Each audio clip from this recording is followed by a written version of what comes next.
మేము కొట్టలేము, తిట్టలేము, ఏమీ చేయలేము. మీ దగ్గర చేతగానంలో చేతులు కట్టుకుని ఉండాల్సిన పరిస్థితి వచ్చింది మాకు. అంటే ఇంత చెప్తున్నా కూడా ఒకటిలో ప్రవర్తనలో మార్పు లేదు, ఒక చదువులో మార్పు లేదు, ఒక రైటింగ్ స్కిల్ లేదు, రీడింగ్ స్కిల్ లేదు. అసలు ఏంటి ప్రాబ్లం? మీదా మాదా? మాదేనా? మాదైతే చెప్పండి. మీ అందరికీ చిన్న దండం పెట్టేసి పడుకుని పెట్టి పెట్టేస్తాను. మరి మీ అందరికి దండం పెట్టేసి వదిలేస్తాను.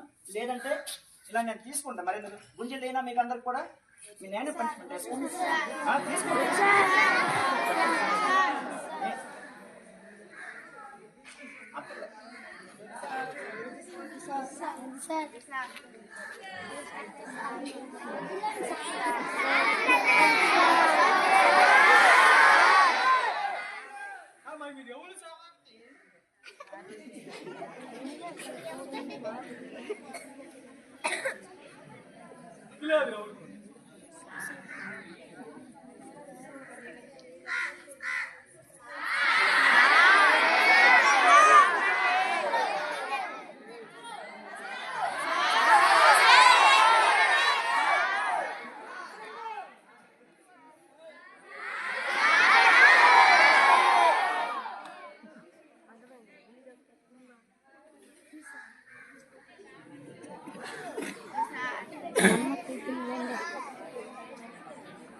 ప్రియమైన తల్లిదండ్రులారా, మాకు చేతనైనంత వరకు ఇక్కడ మేము చేస్తున్నాం.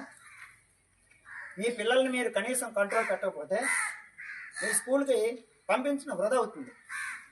ఎందుకంటే ఇక్కడ మా ఉపాధ్యాయులు మేము ఎంత కష్టపడి పనిచేసినా కూడా ఎలాంటి ప్రయోజనం ఉండదు. మీరు మీ పిల్లల్ని అద్దెలో పెట్టుకోకపోతే మీరు పాఠశాలకు పంపించడం వృధా అవుతుంది. ఇది మైండ్లో పెట్టుకుని మీరందరూ కూడా మీ పిల్లల్ని చదువు కోసం పంపిస్తే శ్రద్ధగా ఇంటి దగ్గర చదివించండి. ఇంకా దేనికోసం అయితే పంపిస్తే పాఠశాలకు పంపించవద్దు. ఇది నా యొక్క విజ్ఞప్తి. ఓకే.